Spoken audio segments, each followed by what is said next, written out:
Students, पिछली video में मैंने चौथी और पांचवी साखी आपको पढ़ाई थी और उसमें से कुछ प्रश्न दिए थे आपको। तो आइए उन प्रश्न के उत्तर जान लेते हैं। तो ये जो चौथी वाली है साखी 4th नंबर की, पखा पखी के कारणे सब जग रहा भुलान, निरपख होई के हरि भजे सोई संत सुजान। तो चलिए इसके प्रश्न कर लेते हैं और उत्तर जान लेते हैं। कौन से प्रश्न थे? पखा पखी का क्या अर्थ है? ये पहला प्रश्न किया गया था। तो पखा पखी का अर्थ है पक्ष विपक्ष। और कवि के अनुसार समूचा संसार किसे भूला हुआ है? तो समूचा संसार प्रभु को भूला हुआ है, ईश्वर को भूल गया है। निरपख होई के हरि भजे सोई संत सुजान के माध्यम से कवि क्या कहना चाहता है? तो इन पंक्तियों के माध्यम से कवि ये कहना चाहता है कि निष्पक्ष होकर जो प्रभु को याद करता है वही सच्चा ज्ञानी है। सोई संत सुजान में अगर मैं कहूँ कि कौन सा अलंकार है, चलो एक प्रश्न और।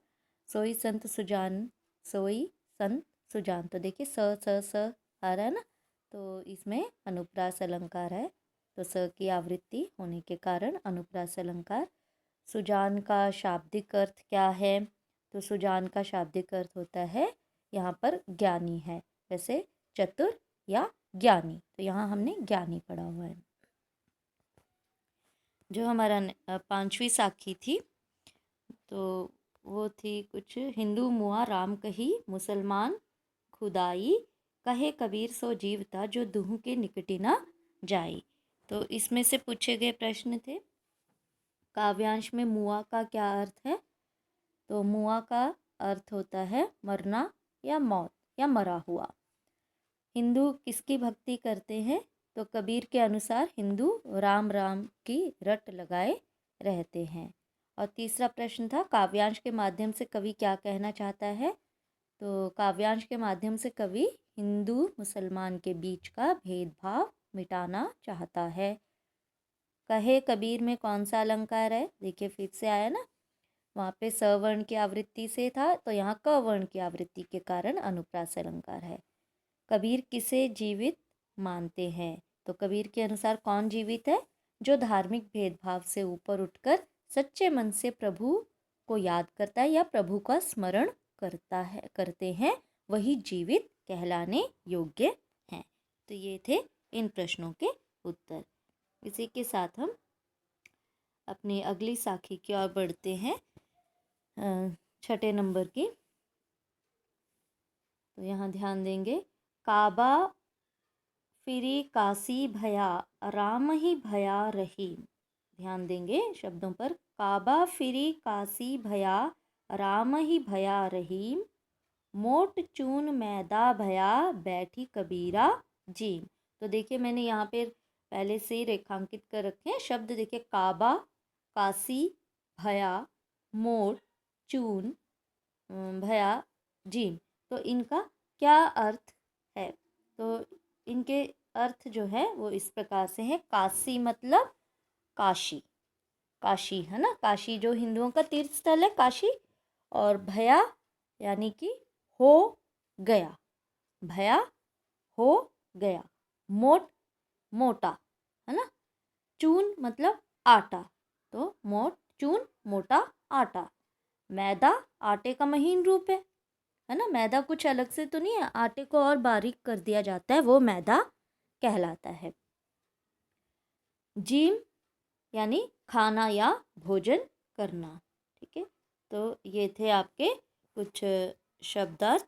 और इसी के साथ हम इस साखी का भाव समझ लेते हैं कि कबीर ने इस प्रस्तुत साखी में क्या कहना चाहा है। तो इस प्रस्तुत साखी में कबीर कहते हैं कि अलग अलग धर्म एवं संप्रदाय के लोगों को आपसी मतभेद नहीं करना चाहिए। अर्थात जो ये अलग अलग धर्म एवं संप्रदाय के लोग हैं उनको आपसी मतभेद भुलाकर पारस्परिक प्रेम एवं सौहार्द से जीवन व्यतीत करना चाहिए। वो ऐसी प्रेरणा इस के माध्यम से दे रहे हैं, इस साखी के माध्यम से, कि हमें कोई भेदभाव नहीं करना है बल्कि मिलकर प्यार से रहना है। ये प्रेरणा इस साखी के माध्यम से दी गई है।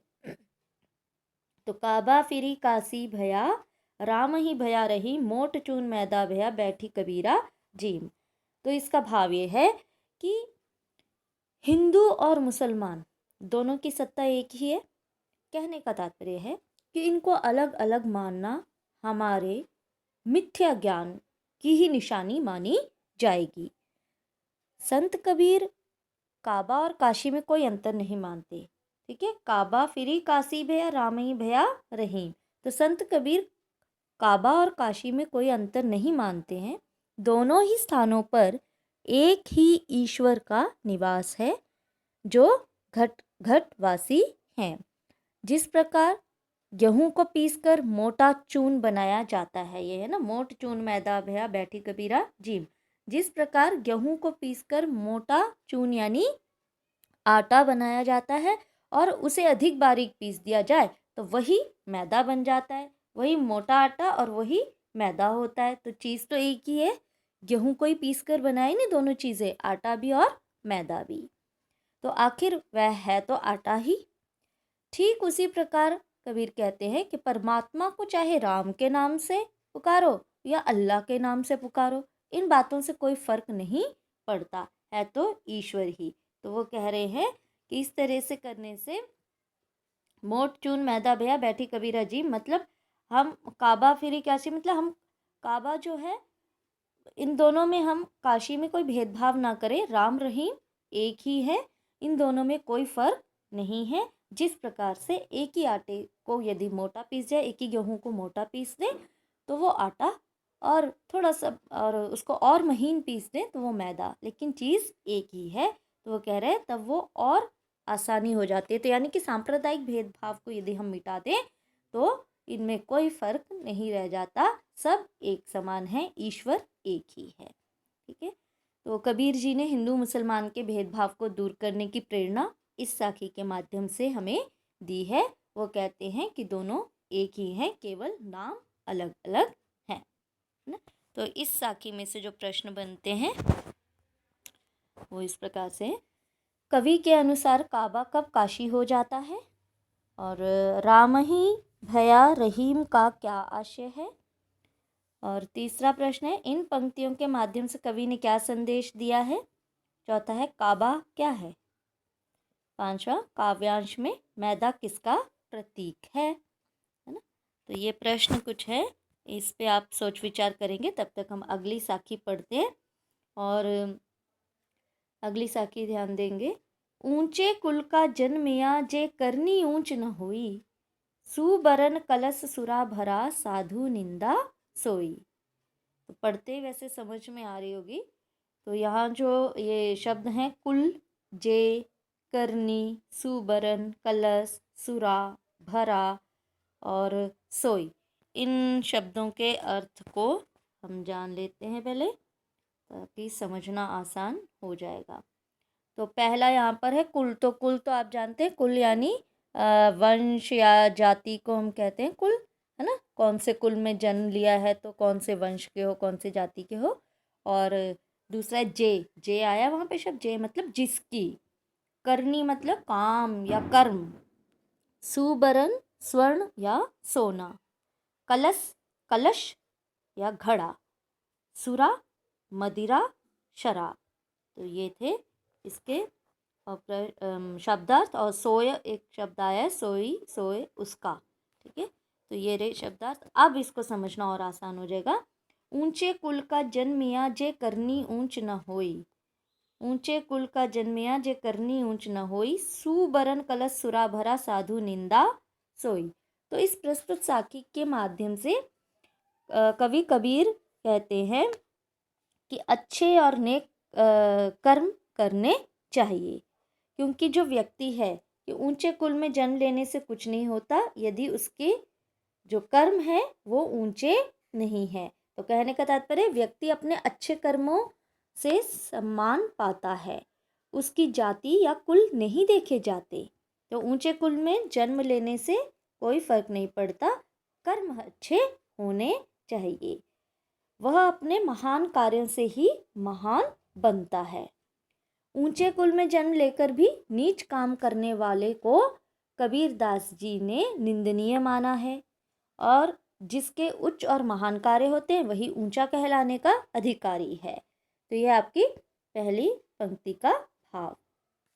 केवल उच्च कुल में जन्म लेने से कोई व्यक्ति ऊंचा नहीं कहलाता। अब कवि यहाँ दूसरी पंक्ति में जो है उदाहरण दे रहे हैं कि कैसे सुवर्ण यानी सोने का कलश, स्वर्ण पड़ा था ना, सुवर्ण का मतलब सोने के कलश में यदि सुरा भरी हो यानी शराब भरी हो, तो यदि आप उसको साधु को देंगे तो वो भी लेने से निंदा करेगा, वो भी नहीं लेगा कि सोने के कलश में शराब भर कर दे रहे हैं, तो वो भी निंदा करेगा। तो कवि ने उदाहरण देकर यही समझाया है कि यदि सोने के कलश में शराब भरी हुई हो तो भी साधुजन उसकी बुराई ही करेंगे, ये नहीं कहेंगे कि सोने के कलश में दे दी हमको चीज़। क्यों? क्योंकि उसके बीच में जो चीज़ है वो अच्छी नहीं है। उसी तरह से व्यक्ति के कर्म ऊंचे होने चाहिए, ना कि जाति से कोई फर्क नहीं पड़ता।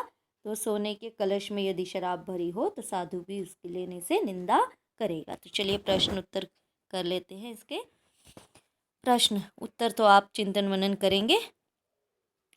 तो पहला प्रश्न है, कबीर ने किसे श्रेष्ठ माना है? और दूसरा प्रश्न है, प्रस्तुत काव्यांश का आशय स्पष्ट कीजिए। और तीसरा, इस साखी में किस बात पर बल दिया गया है? तो वो तो अब आप समझ ही गए होंगे। तो इन प्रश्नों पर चिंतन मनन करेंगे। अगले वीडियो में हम मिलेंगे इन प्रश्नों के उत्तर के साथ और आगे बढ़ाएंगे, इस साखियों और शब्द करेंगे। तब तक के लिए धन्यवाद।